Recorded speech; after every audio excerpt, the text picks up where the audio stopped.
Good morning, everyone. In today's class, we are going to study about the topic number 3, meaning and methods, and then features of the elections.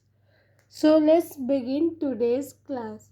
As you all know, in the previous class, we have already studied about the origin of the state, means how the state is originated, what are its basic elements, and then there is responsible for origin of the state.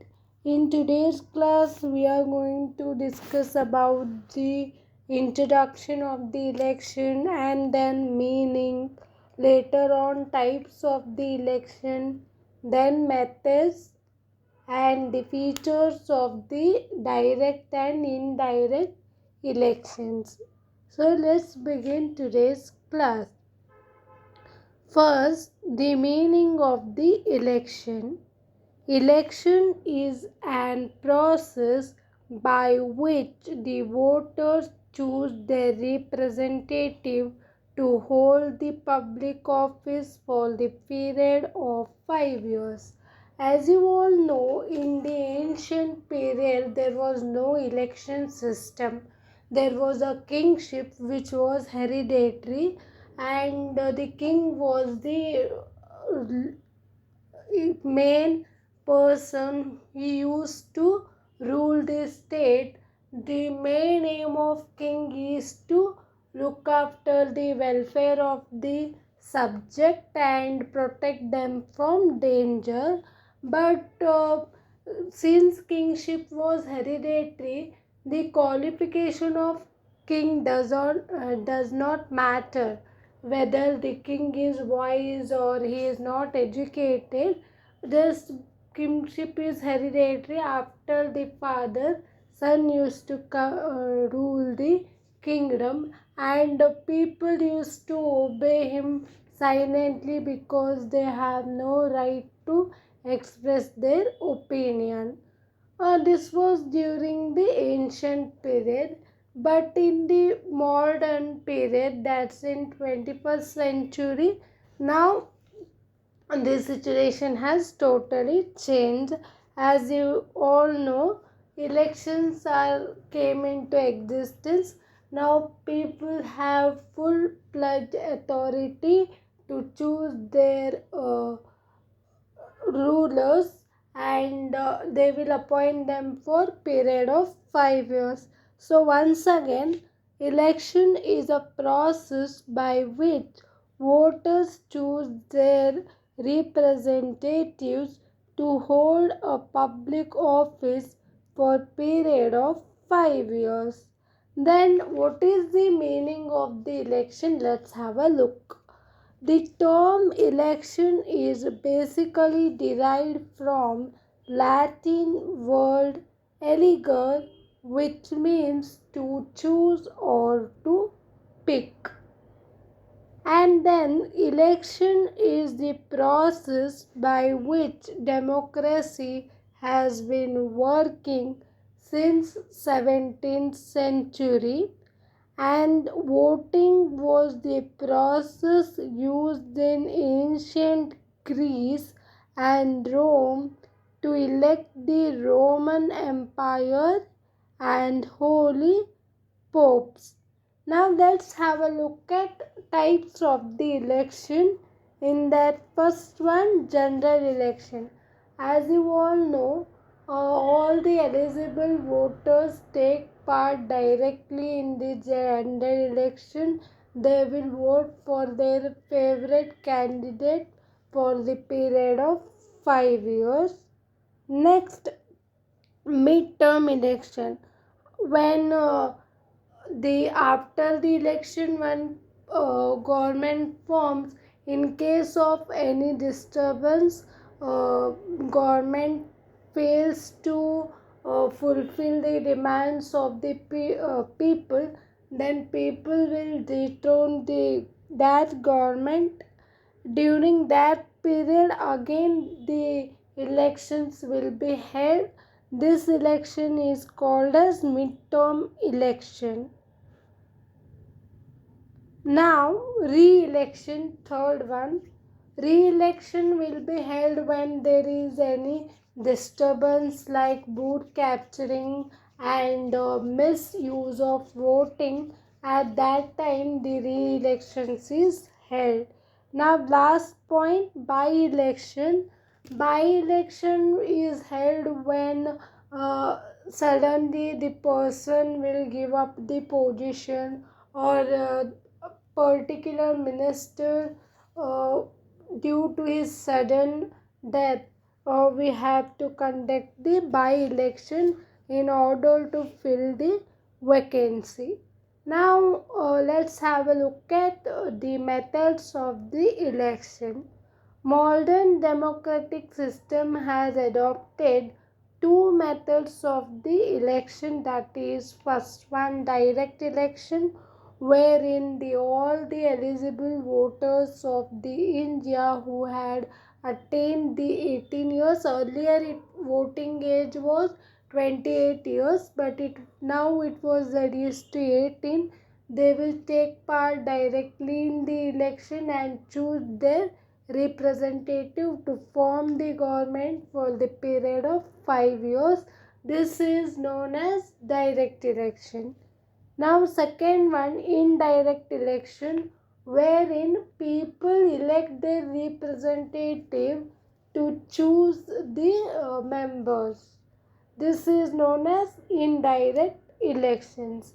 Now, features of the direct election, in that first one, direct election is more democratic. Second one, it is responsive. Third one, it creates political awareness. Fourth one, selection of best candidate. Fifth one, public relation. Now I will explain all these points thoroughly. In that first one, it is more democratic. Let's see how it is more democratic. Eligible voters have a wider choice to elect their representatives directly. It provides for a direct relation between voters and their representative. This is the reason it was called as more democratic. Next, how it is responsive. Since there is a direct relation between voters and representative, they are response to the needs of the people. If they don't effectively respond to the need of the people, they are shown the way out in the next election. As I told you, if people will not satisfy by the work of their representative, they have all full-fledged authority to dethrone that government and they can form a new government. Now, next point number 3, create political awareness. In the direct election, voters come in direct contact with the representatives. Voters are curious about them and gather information of their manifesto, personality of the candidates. In the way it will educate the voters. Next, selection of best candidate. The voters test the capacity and capabilities of the candidates. Finally, they elect them since there is a rapport between the two. Next, public relationship. In view of forthcoming election, representative keep regular contact with the people. Now, second method, that is indirect election. Let's have a look at features of the indirect elections. First one, selection of best candidates. In this method, candidates are elected by the voters. For example, for the instance, people elect their representative to the electoral college, and second to who in return elect final representatives of the legislature or the head of the nation. This method involves double election. Elected representatives as wisely with political knowledge. It prevents unhealthy campaign. It avoids all sorts of evils like dirty propaganda, tricks, pity on people, issue to divide them. Next, peaceful voting. In this method, there was no scope for illegal activities or fight during the election as it happens in the direct election. Hence, by adopting this method, we can exercise our vote peacefully. Next, point number 4, little scope for emotions. Elected representatives are not carried away by passion or sentiments nor influenced like an average voter. There was no chance for misusing the sensitive issues for political gains. Higher level leaders are elected by the people's representative act with the sense of the responsibility. Now, last point of today's class, that is indirect election is more suitable for developing nation. Since majority of voters are ignorant, not educated and intelligent, hence small group of political educated and wise voters elect the responsible public representatives. So this is all about meaning, types, methods and their features of the elections. So that's it for today. We'll end this section here. I hope you have understood the today's section.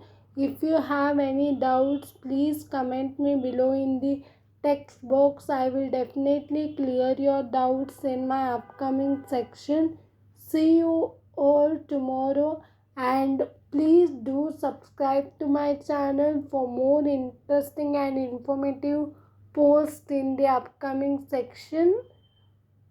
Take care and stay safe.